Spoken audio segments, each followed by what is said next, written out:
চলো বন্ধুরা, আজ তোমাদের সঙ্গে শেয়ার করতে চলেছি সুজির হেলদি অ্যান্ড টেস্টি একটা রেসিপি।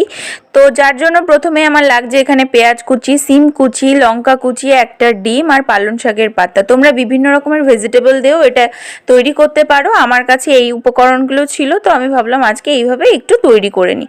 তো এবার সমস্ত রকমের উপকরণগুলো ভালো করে দিয়ে একটু হালকা পরিমাণে চিনি লবণ অ্যাড করে এটাকে কিন্তু ভালো করে মাখিয়ে নিতে হবে। মাখাতে মাখাতে যে থিকনেসের যে ব্যাপারটা সেটা তোমরা নিজেরাই বুঝতে পারবে। আমি যে থিকনেসটা দেখাচ্ছি, একটু জল দিতে হবে, না হলে কিন্তু এই পরিমাণটা মতন আসবে না।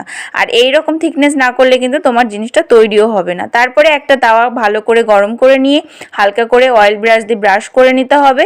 অয়েল ব্রাশ না থাকলেও তোমরা কোনো বেগুনের বোঁটা দিয়েও এটা করতে পারো। তো যাই হোক, তারপরে এপিঠ ওপিঠ ভালো করে নেড়ে চেড়ে নিলেই তৈরি হয়ে যাবে আজকে আমার ভীষণভাবে হেলদি অ্যান্ড টেস্টি রেসিপি। বাড়িতে অবশ্যই আমার মতো ট্রাই করে আমাকে কমেন্টসে জানিও আজকে রেসিপিটা কেমন লাগলো।